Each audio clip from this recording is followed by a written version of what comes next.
어느 날 제가 아는 한 분이 저에게 이런 말을 했습니다. 저는 요즘 죄를 지어서 힘든 것도 있지만 사실 더 힘든 거는요, 하나님과 제 마음이 멀어진 것 같아서 더 힘들다고 했습니다. 큰 죄를 지은 것 같지는 않다고 했습니다. 누군가 보기엔 특별히 무너진 삶도 아니었습니다. 주일이면 예배도 드리고 기도도 가끔 하고 헌금도 빠지지 않고 드렸고 교회 사람들과도 웃으면서 상냥하게 인사를 나누는 그런 분이셨습니다. 그런데 어느 날 그분이 문득 깨달았다고 합니다.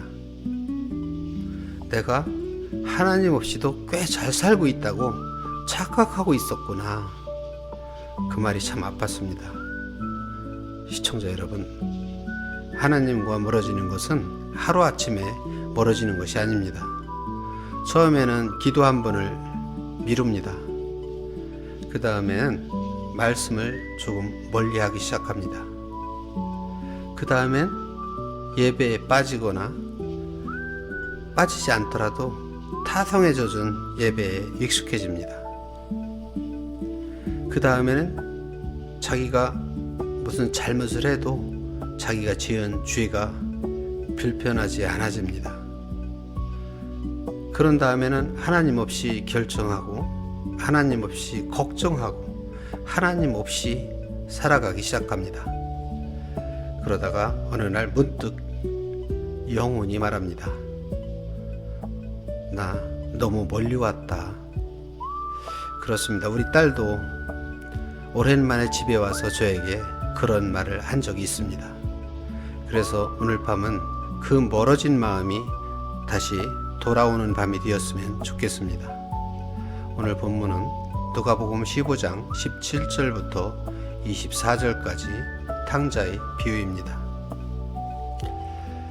이에 스스로 돌이켜 이르되 내 아버지에게는 양식이 풍족한 품꾼이 얼마나 많은가.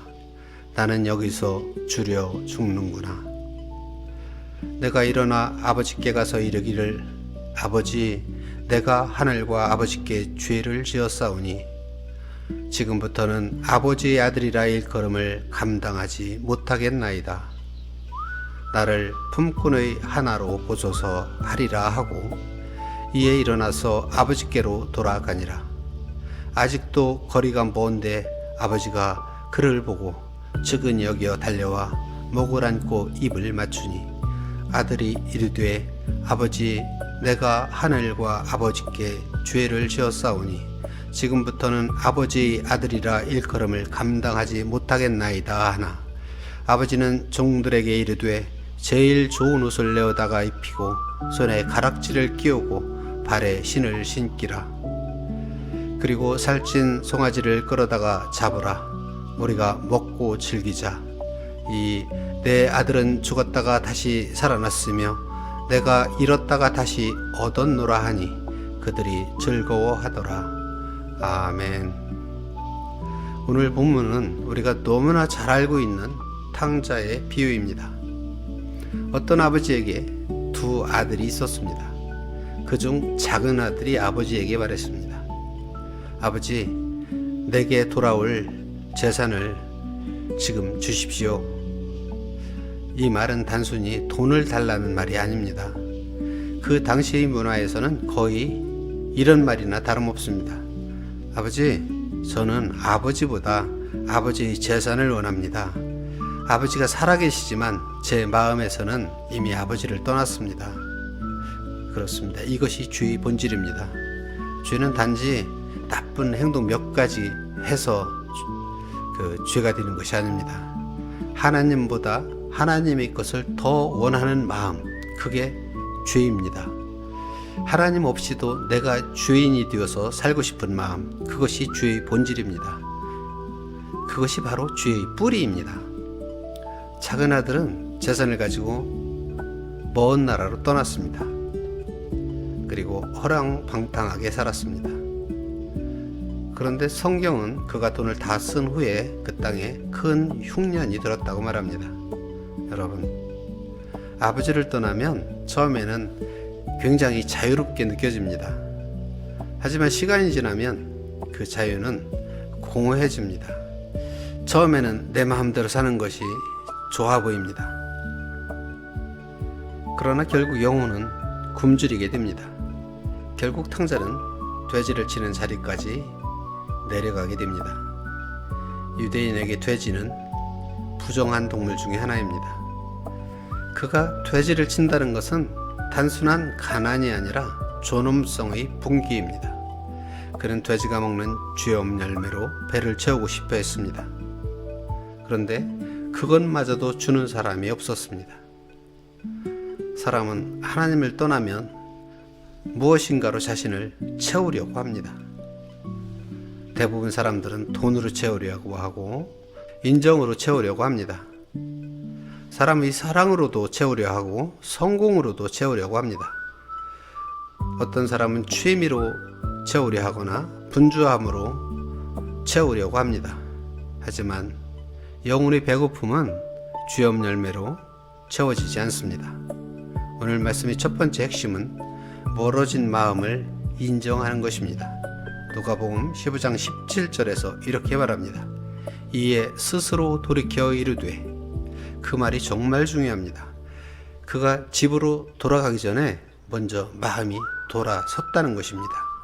회개는 발걸음보다 먼저 내 마음부터 시작되는 것입니다. 그는 생각했습니다. 아버지 집에는 양식이 풍족한 일꾼들이 얼마나 많은가.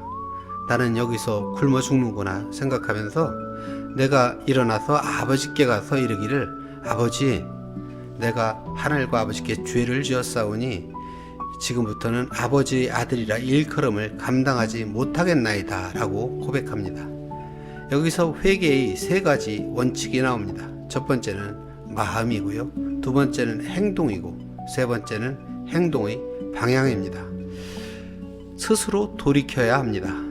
마음속으로 스스로 돌이켜야 하고요, 두 번째는 생각만 하지 말고 몸을 일으켜 세워야 합니다. 세 번째로는요, 아버지께로 돌아가는 것입니다.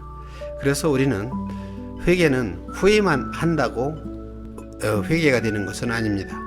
후회는 그저 그냥 그 자리에 앉아서 우는 것입니다. 회개는 울면서도 아버지께 일어나는 것입니다. 스스로 돌이켜 아버지께 돌아온다는 것의 시작은 정직함입니다. 성도 여러분, 탕자가 집으로 돌아가기 전에 먼저 일어난 일이 있습니다. 발이 돌아서기 전에 마음이 돌아섰습니다. 성경은 그것을 이렇게 말합니다. 이에 스스로 돌이켜 이르되, 회개는 더 착해지겠다는 결심만이 아닙니다. 회개는 내 영혼의 방향을 다시 하나님께로 돌리는 것입니다. 우리가 회복되지 못하는 이유는 나는 괜찮습니다. 나는 문제 없습니다. 나는 이 정도로 신앙생활 괜찮게 하고 있습니다. 이런 생각이 저변에 깔려 있는 것입니다. 이런 말과 생각들이 우리 영혼을 더 깊이 잠들게 합니다. 하나님 앞에서 회복되는 사람은 완벽한 사람이 아니라 정직한 사람인 것입니다. 오늘 우리가 해야 할 고백은, 하나님, 제가 하나님으로부터 너무 멀어졌습니다. 하나님, 제 마음이 식었습니다. 하나님, 저는 하나님보다 세상 다른 것들을 더 붙잡고 사랑했습니다. 이런 고백이 정말로 뭐 하는 거예요? 정직하게 하나님 앞에 고백하는 것입니다. 이렇게 고백한다고 해서 내가 진 것이 아닙니다. 이런 고백이 회복의 시작이기 때문입니다. 탕자는 내가 여기서 굶어 죽는구나 라는 현실을 인정합니다. 그 순간부터 돌아올 수 있었던 것입니다. 회개는 벌이 아니라 아버지께로 돌아가는 길입니다. 탕자는 말합니다. 그리고 생각했습니다. 나는 이제 아들이라 불릴 자격이 없구나. 품꾼이라도 받아달라고 해야겠어. 탕자는 이렇게 생각했습니다. 그런데 성경은 전혀 다르게 장면이 이어집니다. 아들이 저 멀리 있는데 아버지가 먼저 아들을 발견합니다. 그리고 아들이 측은해 보여서 아들에게 달려가 끌어안습니다. 여러분, 이건 단순한 감동 스토리가 아닙니다. 이게 바로 복음입니다. 우리는 벌받으러 돌아온다고 생각하지만 하나님은 아들로 회복시키려고 우리를 맞이하시는 것입니다. 그래서 오늘 밤 하나님은 이렇게 말씀하십니다. 너도 돌아오너라. 늦지 않았다. 너는 여전히 내 아들이다. 너는 여전히 내 딸이란 말이다. 하나님은 돌아오는 자녀를 꾸짖기보다 먼저 안아주십니다. 여러분, 집에 아직 버리지 못한 오래된 충전기 있으시죠? 겉으로 보기에는 아주 멀쩡합니다. 선도 있고 모양도 아주 새것같이 좋아 보입니다. 그런데 코드를 꽂아도 충전이 되질 않습니다. 왜 그럴까요? 연결이 끊어졌기 때문입니다. 우리 신앙도 그렇습니다. 겉으로 예배 드릴 수 있습니다. 찬양하는 모습을 보일 수도 있습니다. 맡은 바 직분을 잘 수행할 수도 있고 봉사하는 모습을 보여줄 수도 있습니다. 그런데 하나님과의 연결이 끊어지면 영혼은 점점 방전이 됩니다. 그래서 회개는 하나님께 다시 연결하는 시간인 것입니다. 주님, 다시 연결해 주십시오. 하나님, 제 마음을 다시 살려주십시오. 주님, 내 영혼이 주님께 다시 붙어있게 주시옵소서. 이렇게 고백해야 됩니다. 오래전에 어느 아버지와 아들의 이야기를 들은 적이 있습니다. 아들은 아버지와 크게 다투고 집을 나갔습니다. 처음에는 아주 자유로웠습니다. 친구들도 편하게 만나고 하고 싶은 것도 다 할 수 있었습니다. 하지만 시간이 지나면서 돈도 떨어지고 곁에 있던 사람들도 하나둘 떠나가고 마음까지 점점 무너져 내려갔습니다. 몇 년이 지난 어느 날 아들은 용기를 내어 아버지에게 편지를 보냈습니다. 아버지, 제가 집으로 돌아가도 될까요? 저를 받아주실 수 없다면 제가 이해하겠습니다.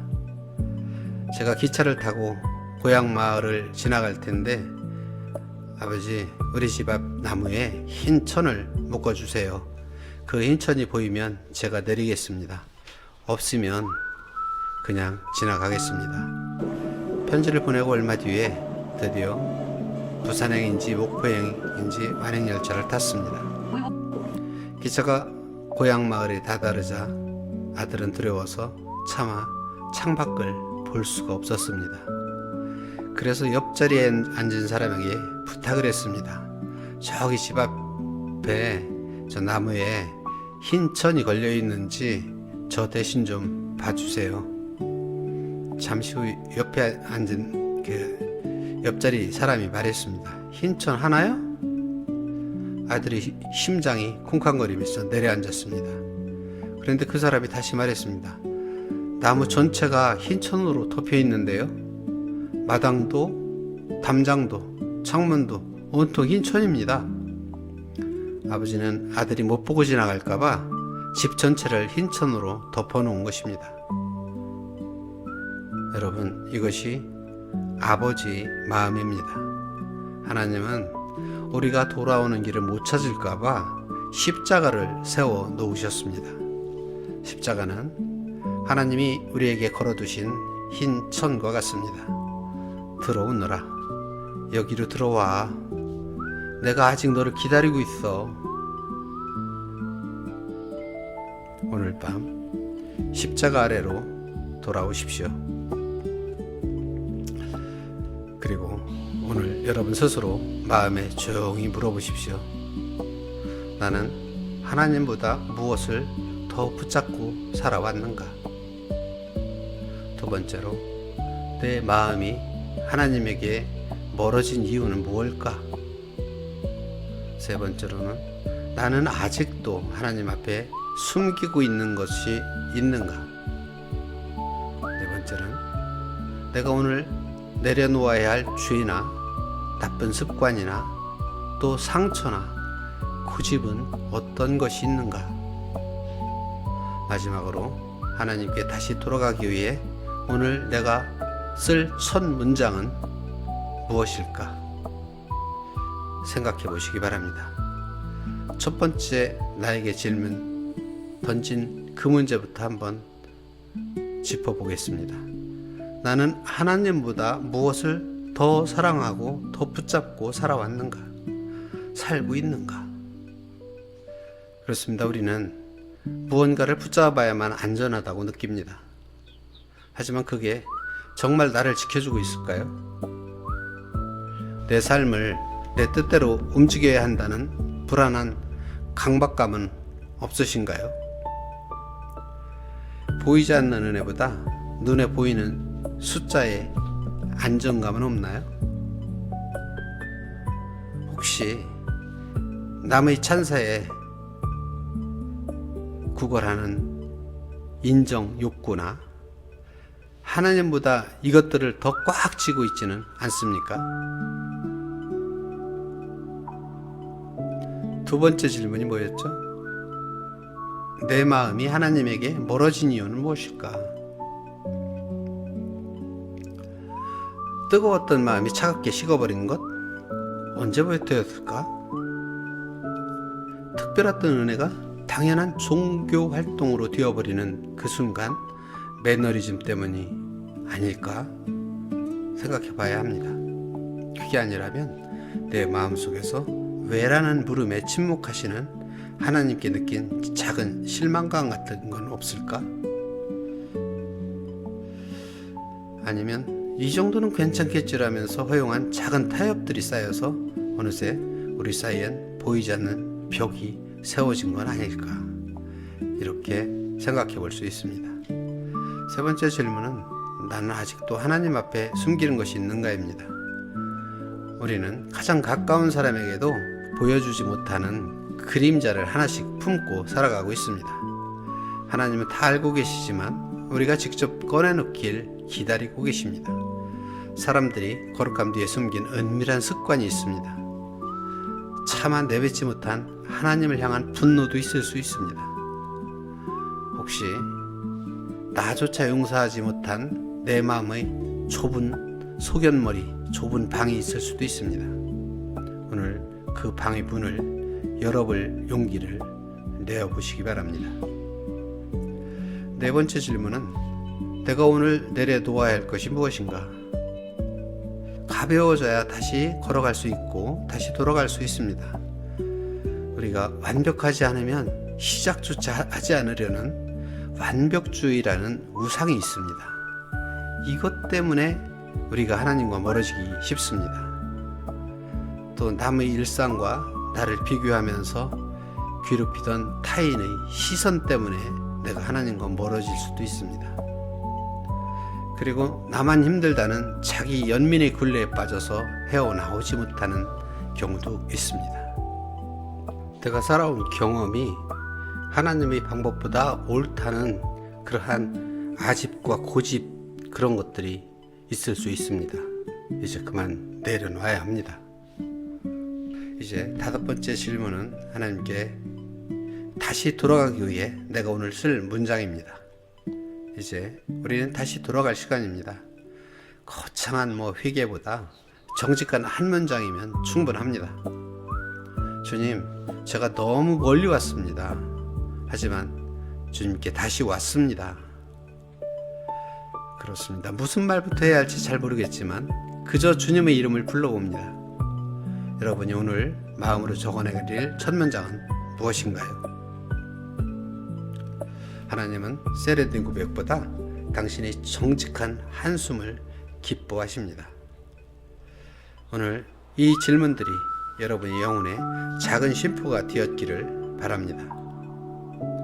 여러분이 어떤 답변을 내놓았던 간에 그 고민을 시작한 순간 이미 여러분은 집으로 돌아가는 길 위에 서 있는 것입니다. 여러분의 마음을 기록해 보시기 바랍니다. 댓글로 첫 문장을 나눠 주셔도 좋습니다. 이제 회개하기 위해 영성 훈련을 시작하겠습니다. 첫 번째로는 회개 노트를 쓰는 것입니다. 오늘의 영성 훈련은 회개 노트 쓰기로 시작합니다. 방법은 아주 간단합니다. 조용한 시간에 노트를 하나 펴놓고요. 딱 3문장을 씁니다. 첫 번째 문장은 하나님과 제가 멀어진 이유, 정직하게 써야 됩니다. 여기서는 변명하지 말고 정직하게 써야 됩니다. 예를 들면 하나님보다 사람의 인정이 더 소중했었습니다. 바쁘다는 이유로 기도를 미뤘습니다. 상처 때문에 내 마음을 닫았습니다. 내가 누군가를 용서하지 못한 마음을 오래 붙잡고 있었습니다. 이런 것들이 있을 수 있습니다. 두 번째 문장은 하나님, 제가 내려놓아야 할 것은 무엇입니까? 하나님, 제가 내려놓아야 할 것은 이런 것입니다. 예를 들면 교만을 내려놓고 싶습니다. 분노를 내려놓겠습니다. 하나님, 저는 남들과 비교하는 마음을 내려놓아야 합니다. 사람을 미워하는 마음을 내려놓겠습니다. 내 뜻대로만 하려는 그런 고집입니다. 이 고집을 내려놓겠습니다. 이런 것들이 있겠습니다. 세 번째 문장은요, 하나님, 오늘 다시 돌아갑니다. 이 문장은 꼭 직접 손으로 써야 됩니다. 짧아도 괜찮습니다. 눈물이 나도 괜찮습니다. 회개 노트는 누군가에게 보여주기 위한 글이 아닙니다. 하나님 앞에 마음을 펴는 시간입니다. 이제 조용히 하나님 앞에 서겠습니다. 오늘 하나님은 우리를 몰아세우지 않으십니다. 하나님은 우리를 기다리십니다. 왜 그랬니?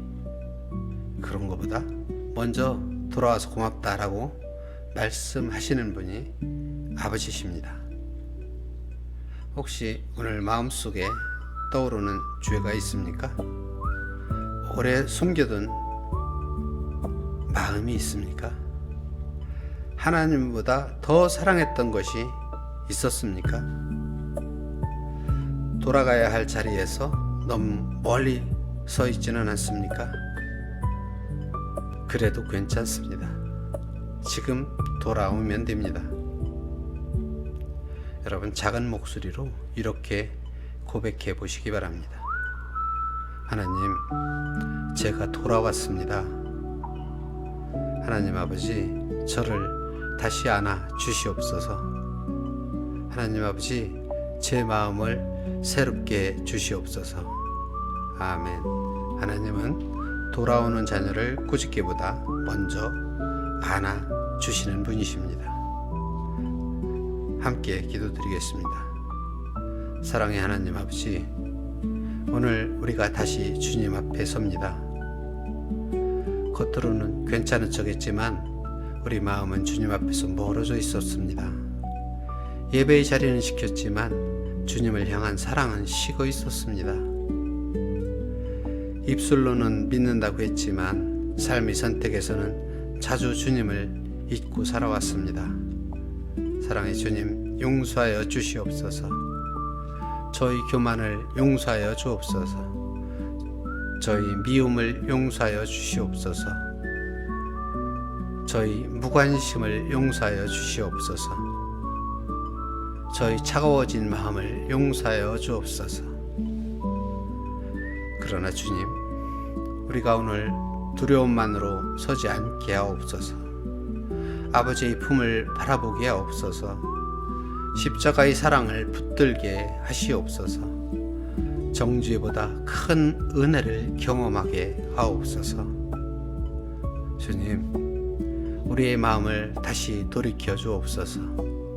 눈물이 마른 영혼의 회개의 눈물을 회복시켜 주옵소서. 기도가 말라버린 입술에 다시 주님을 부르는 고백을 회복시켜 주시옵소서. 오늘 우리가 다시 돌아갑니다. 아버지께 돌아갑니다. 십자가 앞으로 돌아갑니다. 우리를 다시 안아 주시옵소서. 우리를 다시 새롭게 하옵소서. 예수님의 이름으로 기도드립니다. 아멘. 사랑하는 성도 여러분, 오늘 우리는 정죄받는 자리에 있는 것이 아니라 아버지 품으로 돌아오는 자리에 서 있는 것입니다. 혹시 아직 마음이 무겁더라도 괜찮습니다. 눈물이 멈추지 않아도 괜찮습니다. 하나님은 완벽한 사람을 기다리신 것이 아니라 돌아오는 마음을 기다리고 계셨습니다. 오늘 우리 작은 눈물 한 방울도 하나님은 외면하지 않으십니다. 꼭 기억하십시오. 멀어진 만큼 사랑이 끝난 것이 아닙니다. 넘어진 만큼 은혜가 사라진 것도 아닙니다. 십자가는 오늘도 우리에게 말씀합니다. 돌아오너라. 내가 아직 너를 기다리고 있다. 너는 여전히 내 아들이고 내 딸이다. 사랑하는 여러분, 오늘 이 밤 이후에 다시 기도가 살아나기를 원합니다. 다시 예배의 감격이 회복되기를 바랍니다. 다시 하나님을 향한 첫사랑이 타오르기를 바랍니다. 그리고 집으로 돌아오는 길에 조용히 이렇게 기도해 보십시오. 하나님 아버지, 제가 다시 돌아왔습니다. 그 한마디를 붙드는 순간 은혜는 다시 시작될 것입니다.